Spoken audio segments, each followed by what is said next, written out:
We are, believe it or not, less than 10 days away from Selection Sunday, and it is crunch time for everyone. It doesn't matter if you are locked into the tournament already. You need to establish momentum and confidence heading into the tournament, which includes getting a better seating and a better positioning in the bracket. It doesn't matter if you struggled throughout the entire year and your only chance to get into the big dance is to win your conference tournament and to be a bid stealer. We saw a couple of examples of bid stealers just last season with Georgetown and Oregon State. And I might add that Oregon State, with them winning the Pac-12 conference tournament and becoming a bid stealer, they managed to make it all the way to the Elite Eight. And if you're on the bubble, you need to impress the tournament committee every single night. You need to win at this point and impress the committee. You got to pick up big wins at this point. You need to stay on the winning path, because one loss at this point for any team that's on the bubble, and it could be game over. Even if you are sitting relatively comfortably in the projections according to Joe Lunardi, if you are a San Diego State or San Francisco or Wyoming at this point in the last four buys, you still gotta fight and win games, because with every bid steal that shows up, not only does it bump everybody back a spot, but someone in the last four buys, for every bid stealer, they get deeper and deeper into the bubble.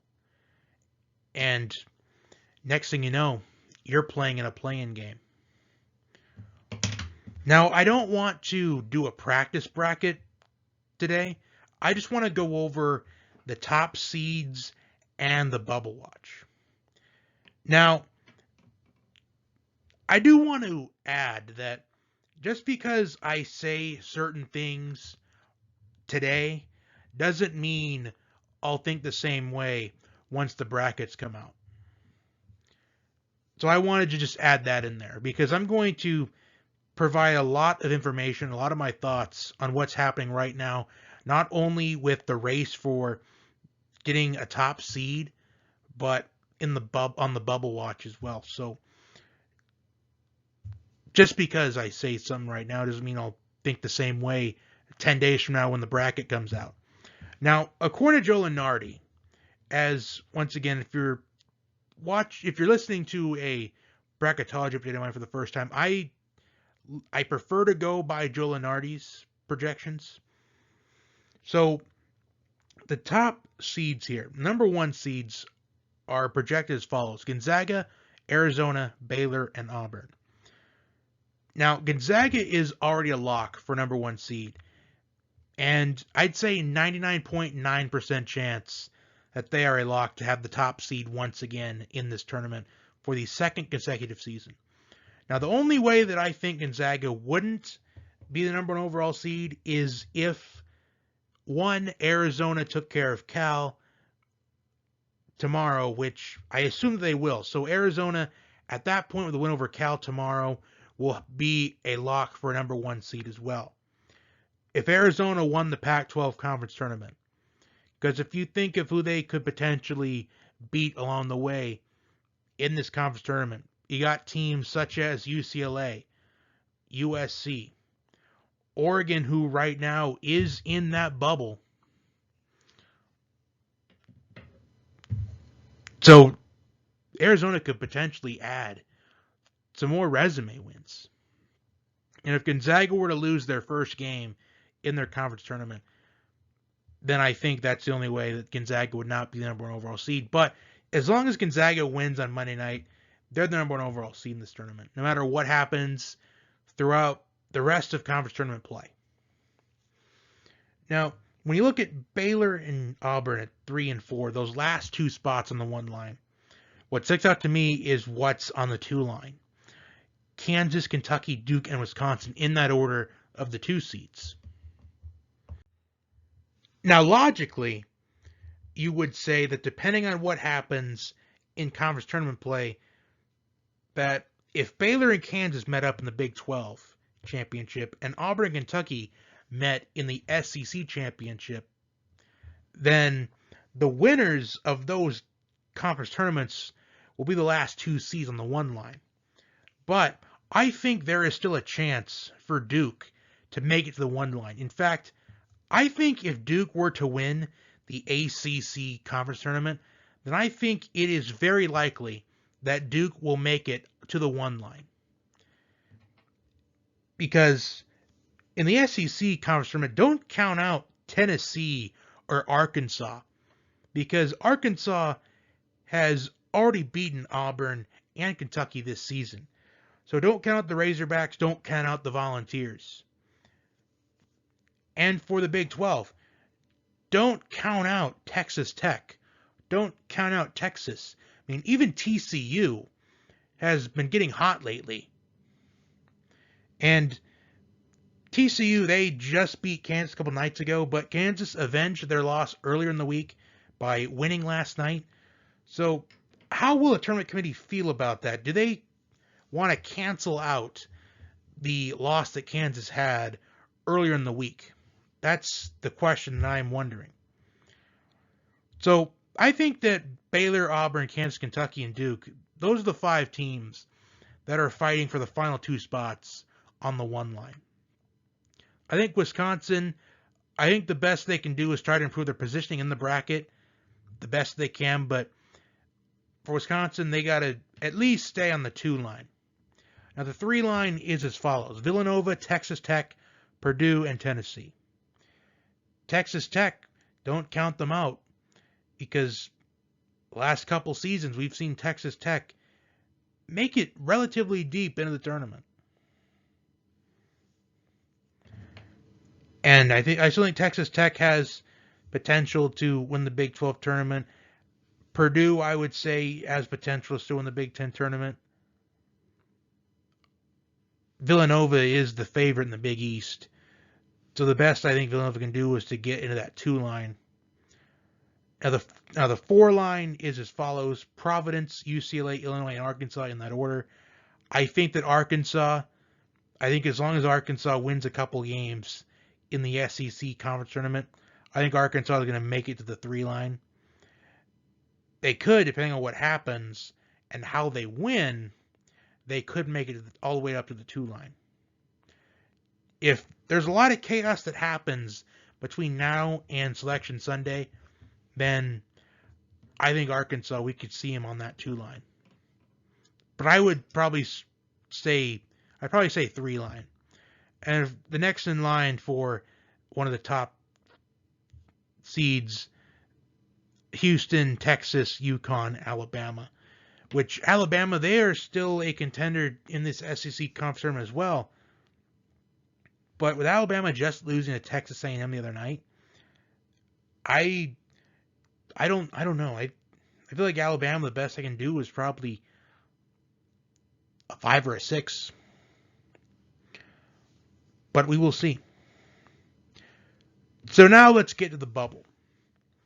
According to Lenardi, the last 4 byes heading into the games that were played today were Michigan, San Diego State, San Francisco, and Wyoming. Michigan had a devastating loss to Iowa tonight. San Diego State, they survived tonight in a double overtime thriller. So I think that it's possible that San Diego State, they just jumped Michigan to the top team as one of the last 4 byes. But when you're in this bubble, you need to do everything you can to either get out of it or to move further along out of it. Because with every bid steal that shows up, it knocks everybody up there down a spot. And we saw last year with Georgetown, Oregon State, 2 teams that could have gotten into the field did not get in because of those bid steals. And also, a couple teams that were in that first 4 last year, 2 of them, they wouldn't have been in there if it weren't for the bid stealers. So I think San Diego State, I think that they're sitting a little bit more comfortably than what they would probably,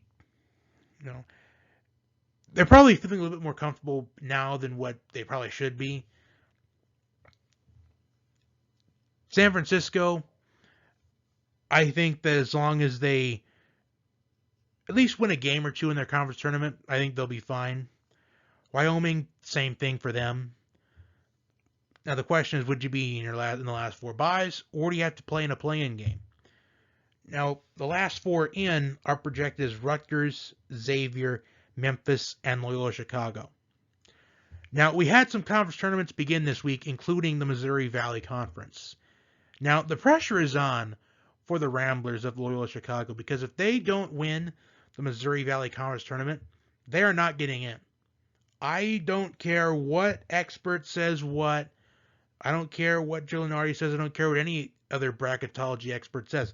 If Loyola Chicago does not win the Missouri Valley Conference, they are not getting in, because they don't deserve a spot in there. They don't have a win over a meaningful team this season.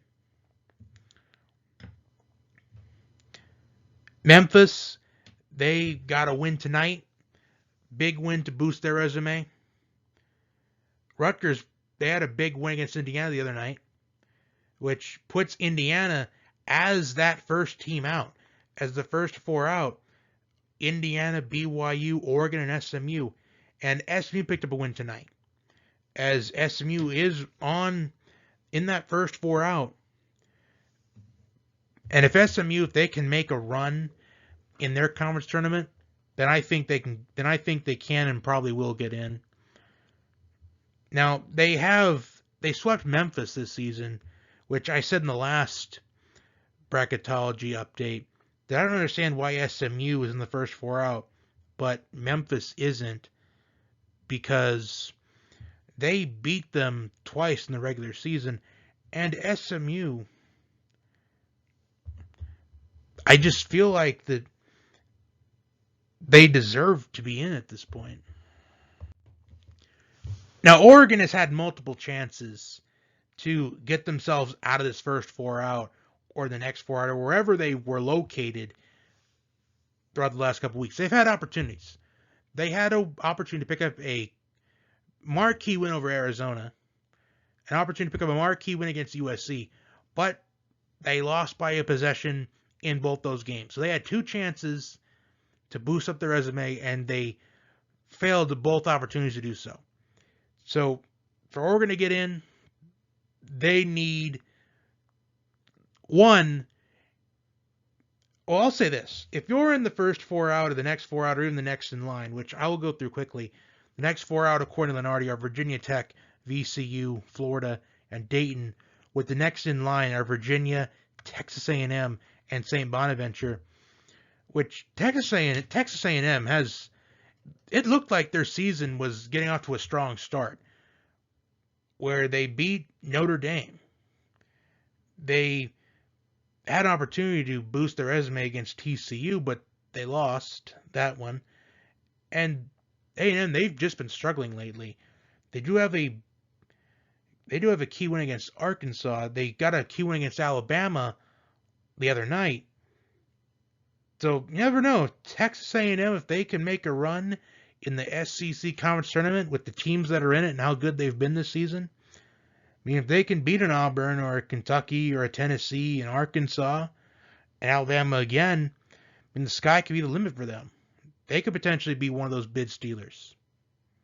I mean, St. Bonaventure can also be a bid stealer at this point, because, well, the Atlantic 10, it's been a pretty competitive conference in these last couple of years.